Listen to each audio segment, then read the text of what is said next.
आज हम अभिज्ञान शाकुंतलम नाटक की रस योजना के बारे में अध्ययन करेंगे।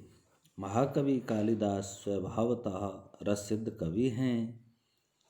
काव्य का आत्मभूत रस उनकी दृष्टि के सामने विराजमान रहता है, इसलिए उनकी काव्य कला भी रसवादी है। नाटक के तृतीय तत्व रस का शाकुंतल में अच्छा परिपाक हुआ है। शाकुंतलम नाटक का अंगिरस श्रृंगार है। श्रृंगार के संभोग एवं विप्लम्ब इन दोनों पक्षों में से भी प्राधान्य संभोग श्रृंगार का ही है। यद्यपि विप्लम्ब का भी अभिव्यक्ति इसमें कम नहीं है, तथापि प्रधानता संभोग श्रृंगार की ही है। शकुंतला के प्रथम 3 अंकों में संभोग श्रृंगार का ही वर्णन किया गया है, अर्थात निदर्शन है। संभोग श्रृंगार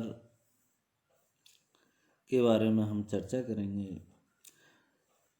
प्रथम अंक में अपनी सखियों के साथ वृक्षों का सिंचन करती हुई शकुंतला को देखकर दुष्यंत के हृदय में उसके प्रति अनुराग उत्पन्न होता है और वह कहता है, मधुरमाशाम दर्शनम शुद्धांत दुर्लभमिदं वपुः इत्यादि। तदंतर वह उसके प्रति पूर्णतः आकृष्ट हो जाता है।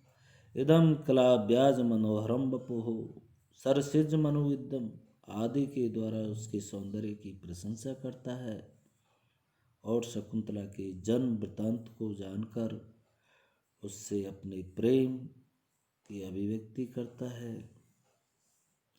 देव प्रतिष्ठे कुलस्य में शकुंतला भी दुष्यंत के आकर्षक व्यक्तित्व तथा रूप को देखकर मुग्ध हो जाती है और अपनी विलास चेष्टाओं के द्वारा उसके प्रति अपना प्रेम प्रकट करती है। किम न खल्व्यवं प्रेक्ष्य तपोवन विरोधिनो विकारस्य गमनीयस्मि संवृता। राजा उसके भावों को समझकर स्पष्ट करता है कि वाचम न मिश्रेति यद्यपि मदवचो भी। तृतीय अंक में दुष्यंत और शकुंतला का गांधर्व विवाह हो जाता है। इस प्रकार कालिदास ने उनका मिलन कराकर और उनके विलास का मधुर वर्णन करके संभोग श्रृंगार की चरम परिणति की है। नाटक के अंत में एक लंबे अंतराल के बाद दुष्यंत शकुंतला के मिलन से संभोग श्रृंगार पुनः प्रतिष्ठित होता है।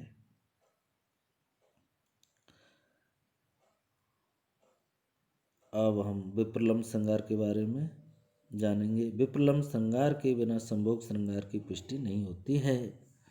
न बिना विप्रलम्बेन संभोग पुष्टि मनुष्यनुते। इस सिद्धांत के अनुसार कवि ने विप्रलम्ब के चित्रण में सतर्कता अपनाई है।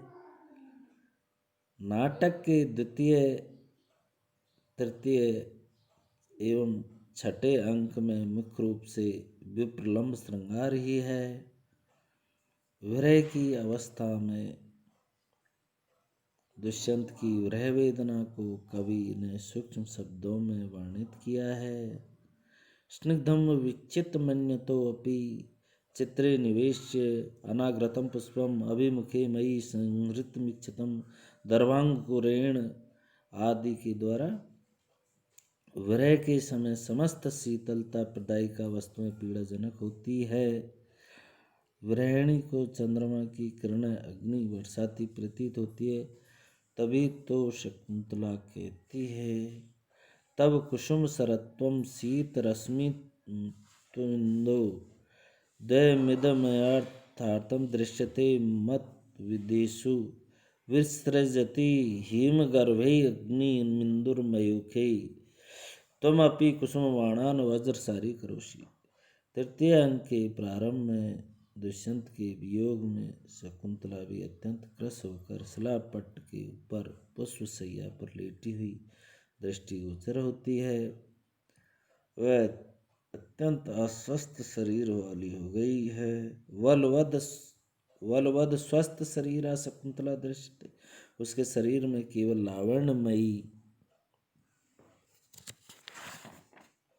छाया ही रह गई है।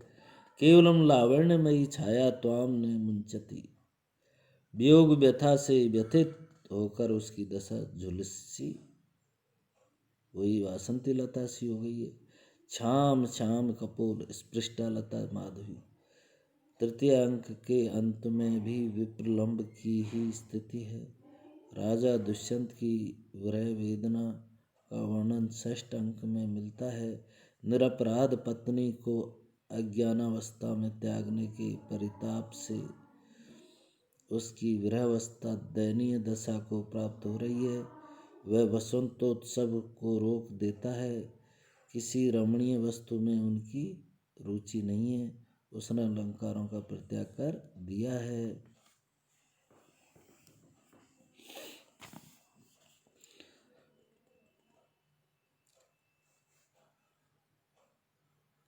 प्रत्यादिष्ट विशेष मंडनार विधिर वाम प्रकोष्ठे स्लथम बिभ्रत कांचन मेव बलयम श्वासा परक्ताधरा चिंता जागरण प्रताम्रनयनस्तेजो गुणैरात्मनः संस्कारो लिखितो महामणिरिव क्षीणोऽपि न लक्ष्यन्ते।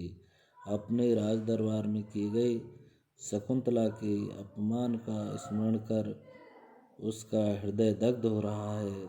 इतः प्रत्यादेशात और मुद्रिका आदि को देखकर उसकी विरह वेदना उन्माद की अवस्था तक पहुंच जाती है।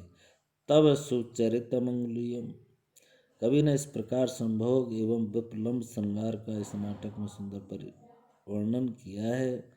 इसके बाद हम अध्ययन करेंगे करुण रस के बारे में।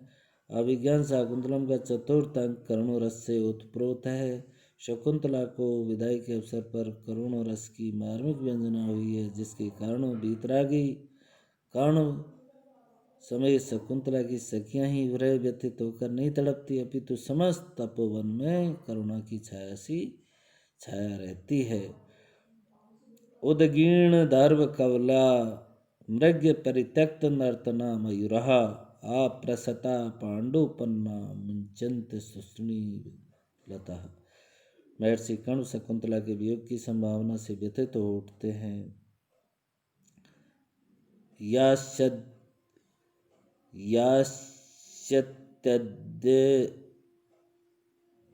शकुंतलेति हृदय संपृष्ट मुक्तकंठया कंठस्तंभी वासुवृत्ति कलुषचिंता जडम दर्शनम वक्लभ्यम मम तावती दृश्यमपि स्नेहादरण्योकसः पीड्यन्ते ग्रहण कथम नु तनया विश्लेषुर्खई नैवे।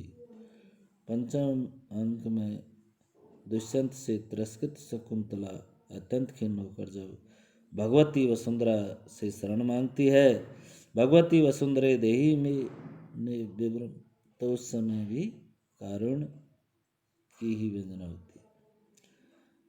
हास्यरस द्वितीय पंचम तथा षष्ठ अंक में विदूषक की चेष्टाओं एवं उक्तियों द्वारा हास्य की व्यंजना होती है। कालिदास का हास्य सर्वत्र शिष्ट एवं परिष्कृत है। द्वितीय अंक का प्रारंभ ही हास्य से होता है। विदूषक बोधिष्टम किम मोदकम खादिकायाम यथा कस्यापि पिंड खजूरै न खलु दृष्टमात्रस्य कृतं तयोपनम तपोवनम नाम इत्यादि विदूषक के द्वारा कही गई उक्तियां हास्य रस की परिचायक है। विदूषक की यह उक्ति भी परिहासजनक है। तेन ही खलु लघु लघु गच्छतु भवान मां तावत सा कस्यापि तपस्विन इंगुदी तेल चिक्वण शीर्षस्य हस्ते निपतस्यति। इसी प्रकार जब षष्ठ अंक में विरह से व्यथित दुष्यंत आम्र मंजरी को मदनवाण कहते हैं, तो बुद्धिहीन विदूषक डंडा लेकर कामबाण को तोड़ने के लिए दौड़ता है। दंड काष्ठेन कंदर्प व्याधिम समवैश्यक सखियों शकुंतला, अनुसुईया एवं प्रेमदा के हास परिहास की भी कवि ने व्यंजना की है, परंतु हास्य प्रसंगों का मुख्य श्रेय विदूषक को ही है। वीर रस श्रृंगार रस प्रधान शकुंतला नाटक में भी रस की भी अपेक्षाकृत अभिव्यक्त हुआ है। द्वितीय अंक में नेतद चित्रम यद मयु दधिश्याम मिशाम दरिद्रम, इस श्लोक में भी रस का चित्रण मिलता है। इसी प्रकार तृतीयांक में का कथा बाण संधाने राजा की वीरता का फल बताया गया है। राजा की वीरता की प्रशंसा कांचुकी तथा मातली के द्वारा कराई गई है। दैत्यों और राक्षसों के वध में भी राजा की वीरता का जो उल्लेख है उससे वीर रस की ही अभिव्यक्त होता है। भयानक रस भयानक रस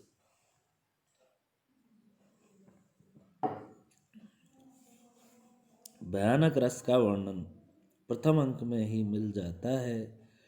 दुष्यंत के बाण से डरकर भागते हुए मृग के चित्रण में, ग्रीवा भंगाभिरामम आश्रम में प्रविष्ट होते हुए भयभीत हाथी के चित्रण में, तीव्राघात प्रतिहत तरु तथा राक्षसों के आश्रम में प्रवेश करने के वर्णन में सायंतने सवन कर्मणि भयानक रस द्योतित होता है।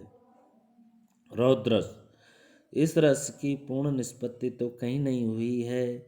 एक दो स्थानों पर क्रोध भाव और आक्रोश भाव की व्यंजना हुई है। दुर्वासा के साप तथा पंचम अंग में सांग्राव तथा अपमानित शकुंतला के कथनों से रौद्रस अभिव्यक्त होता है। शांत रस मारीच ऋषि के आश्रम के वर्णन में शांत रस अभिव्यक्त हुआ है। जब राजा वहाँ पहुँचकर कहता है स्वर्गादधिकतरम रमणीयम अमृत हृदमिवाव अवगाढ़ो अस्मि, तो शांत रस की ही निष्पत्ति होती है।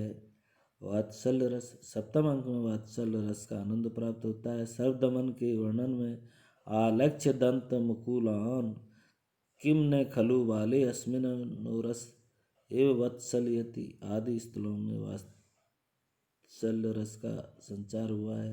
इस प्रकार शाकुंतल में प्राय सभी रसों की व्यंजना हुई है, परंतु ये सभी रस संभोग श्रृंगार के अंग के रूप में अभिव्यक्त होकर उसकी ही पुष्टि करते हैं।